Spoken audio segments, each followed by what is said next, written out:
Hope you enjoy it.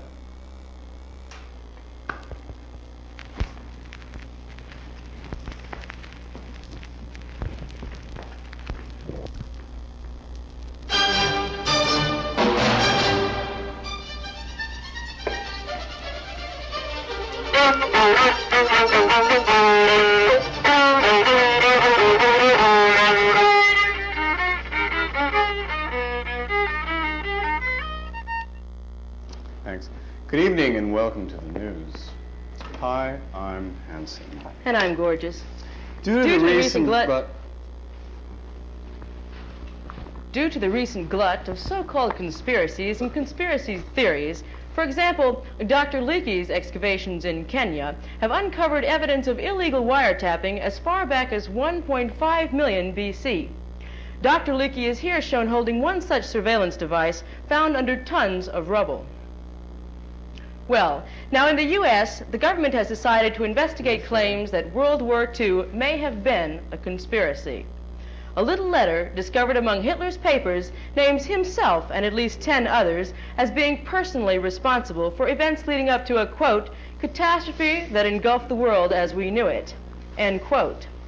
Evidence shows all details were agreed upon beforehand, from the size of Goebbels' famous paunch to the initials WW2, which were originally intended to stand for Wash and Wear, size 11, a line of clothes developed by German chemists in the early 30s. Other researchers, meanwhile, are working on the theory that conspiracies are themselves a conspiracy. Among those under investigation for the so-called invention of conspiracies to form conspiracies is Roy Kroc, the grossly wealthy founder of the McDonald's hamburger empire. Government chemists have found addictive alkaloids in special sauce and speculate the Big Mac attack is nothing other than painful withdrawal. They added, the stuff makes heroin look like Kool-Aid. Kroc's medical records say he was born 4004 BC, which is the date of creation in the Old Testament. Back to you. Heavy. And this just in, we've located Jimmy Hoffa. Seems he's been in the Catskills recovering from a botched bypass operation. Ah, Jimmy, where have you been? Good evening. Terrorists have commandeered a Pan Am jetliner and threatened to blow up the plane and its passengers unless French Premier Charles de Gaulle is brought back to life in 48 hours. They reportedly want to get Frenchy. And now, we'd like to break one moment for an ad from one of our sponsors.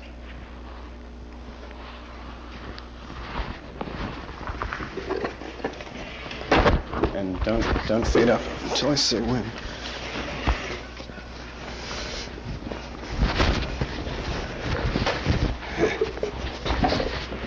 Okay, if you can fade in on her. She's ready.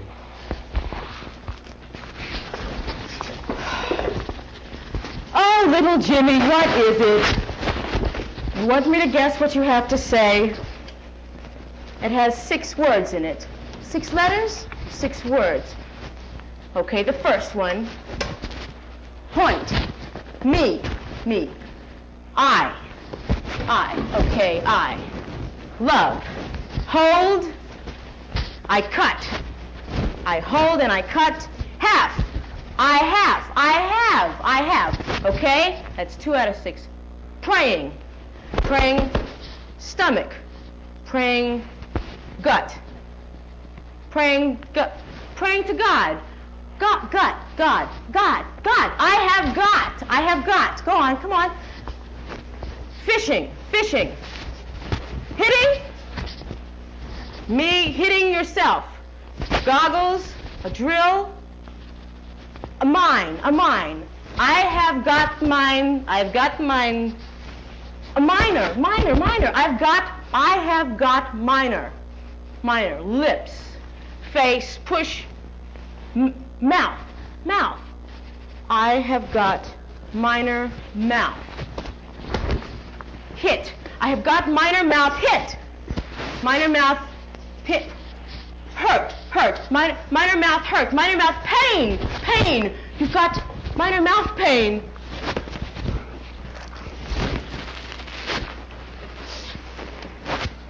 help fight this crippler of young adults and make physiological distinctions at the same time. Give your dollars to minor mouth pain and let this little boy talk again.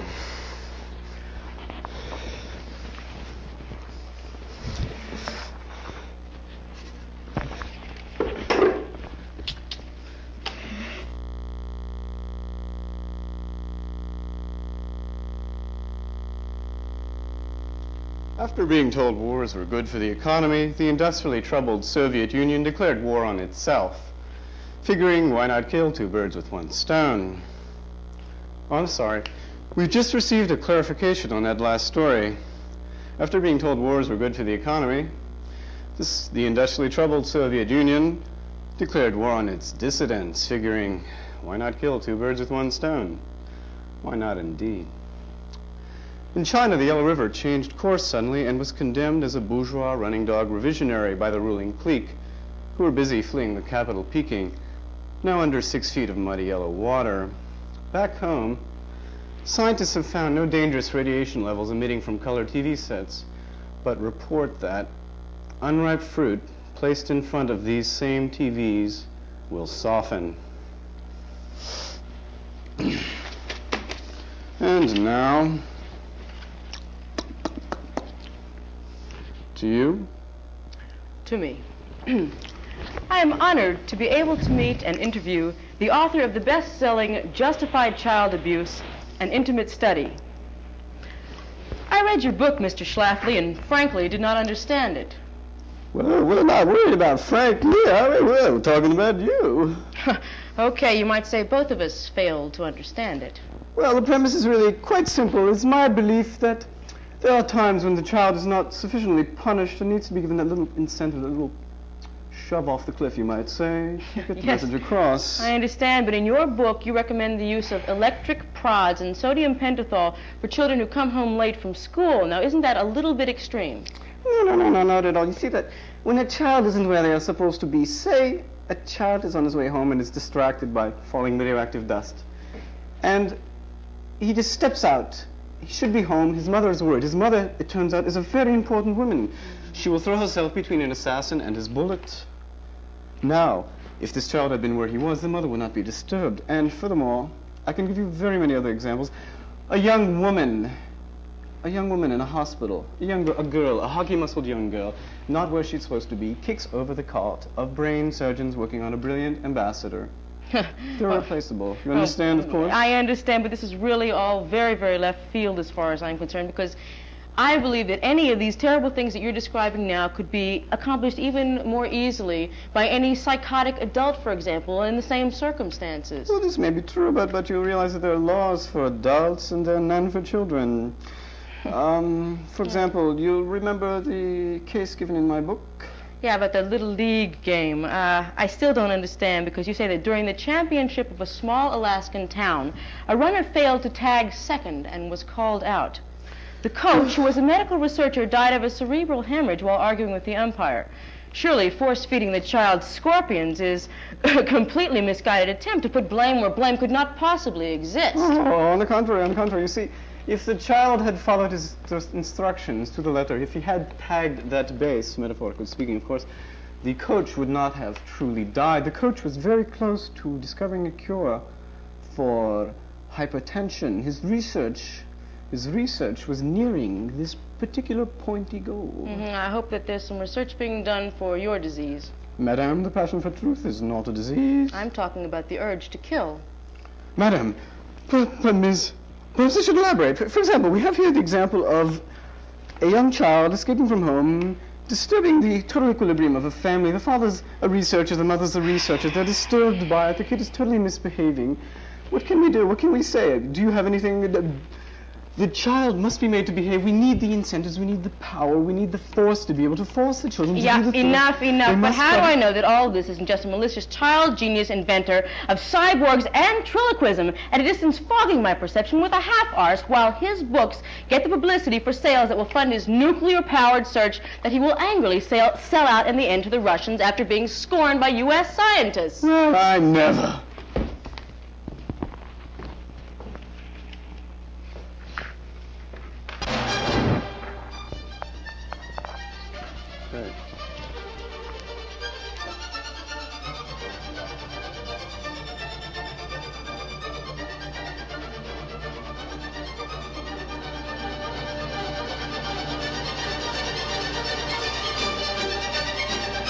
I'm back. That was with David Hirsch and company. My name is Paul, and you're tuned into James Claddock and... Now, a paid with a post-dated check political announcement. Are you daring? Find a knife in your house. Any knife.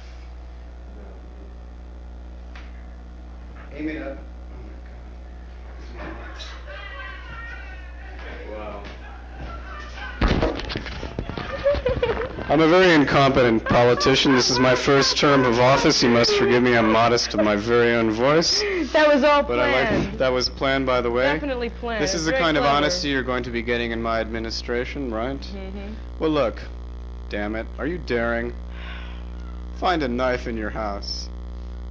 Any knife. Aim it out the window.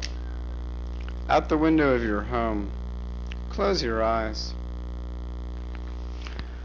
Count to 5. No. Throw that knife. If you trusted me enough to put someone else's life in danger, you'll certainly trust me enough to run your country for the next 4 years. So, come election day, vote for me. Let Frank Magazine call the big shots. Any of you needing free legal aid, call me at 201-0000. Thank you.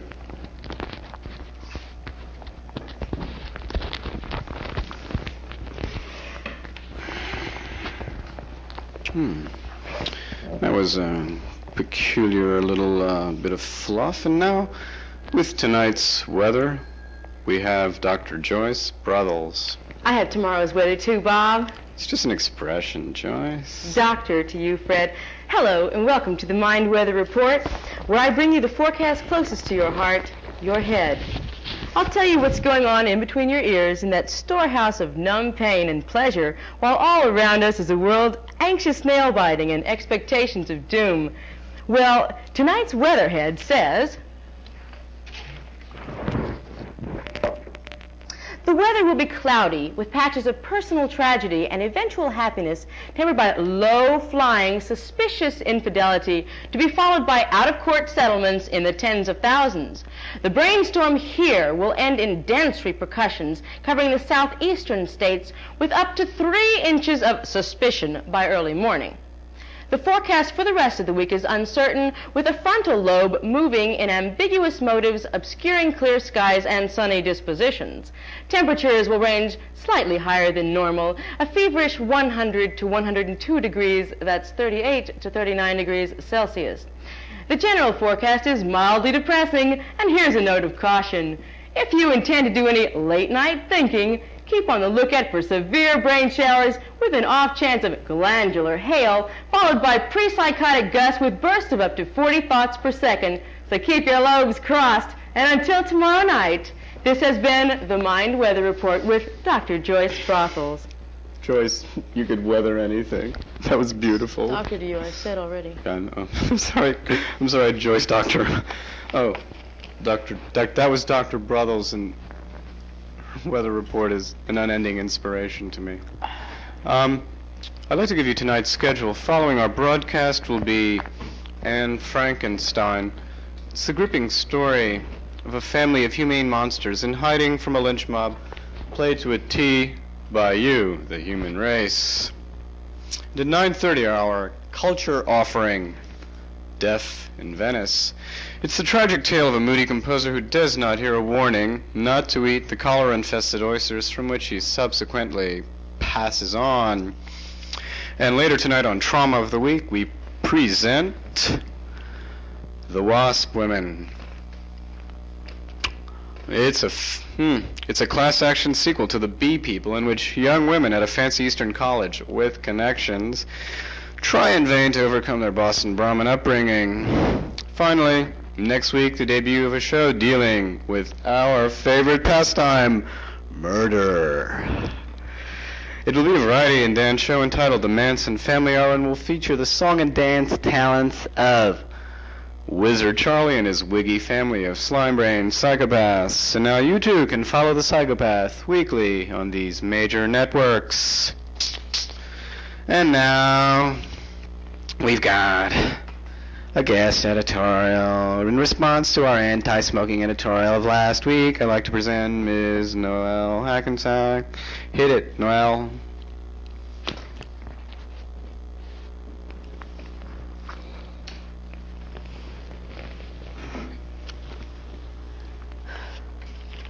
Hi. I'm here on behalf of the American Tobacco Growers of America to talk to you about smoking, cancer, and those misleading anti-smoking commercials. Now, a lot of folks have tried to blame a myriad of diseases from mental to dental on smoking. Self-serving scientists who are coincidentally employed by organizations such as the American Cancer Society have proffered laboratory test results which coincidentally support their claims that smoking can be hazardous to your health. Hazardous sorry, indeed. Nora, we might want to cut to our final feature. Time seems to be running very short. Would you like to close that out? Can you close that out anyway? I mean, it's inspirational. Sure, close out. Let's play our game. What's wrong with this picture? We'll have a talk about this later, David. We have 2 minutes until strangulation hour returns. Yes, we do indeed. I'll make you smoke a whole pack of cigarettes. 2 minutes. We got 2 minutes. Okay, now. Nora, I mean, like, get the essence out. A lot of folks have tried to blame a myriad of diseases from mental to dental on smoking. Self-serving scientists who are coincidentally employed by organizations such as the American Cancer Society have proffered laboratory test results which coincidentally support their claims that smoking can be hazardous to your health. Hazardous indeed. Well, an independent team of scientists commissioned by the American Tobacco Growers of America, after having conducted dozens of thorough and in-depth tests for well over 2 weeks, has made the following eye-opening report, which we'd like to pass on to you. In laboratory tests, a white fish was given 4 packs of non-filtered Turkish cigarettes a day to smoke at its leisure. After the first day, the fish reported that it felt more masculine and had a strong desire to ride a horse on the open range. After 3 days, the fish delightedly reported that its voice was becoming audibly more like that of Tallulah Bankhead. On the 10th day, cigarettes were withheld, and our laboratory fish found itself eating bags of Hershey Kisses and nervously biting its scales. No. On day 13, the white fish, while by then a bit yellowed, was beginning to look undeniably like Humphrey Bogart in the High Sierra. Switch, we have to have this last picture, and we have to, please. We cut to this camera now. We'd like you to look. We're supposed to have equal time. No, Go ahead. We'd like you to look at this photograph very closely. What's wrong with that photograph? We can only give them a hint. It's on Sadat. That's right. We can only give you a hint. It's on Sadat. Would you zoom in? Can you see? This is not retouched. This was in Time magazine, New Year's Eve. It makes you wonder about investigations in the Middle East. What do you think? I think he's got swastikas on his tie. You do? Mm. Did you hear that? Did you hear that? And I guess, should we say good night? I think we better say good night. I think we better say good night. Good night. Good night.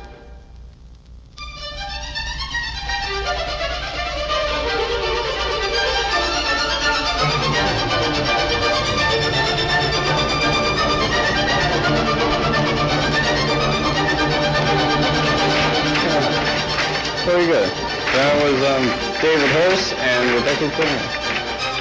Dynamic. They're insane. All right. You're watching The Barter Show. We got a couple of minutes left, and I figured I'd go over just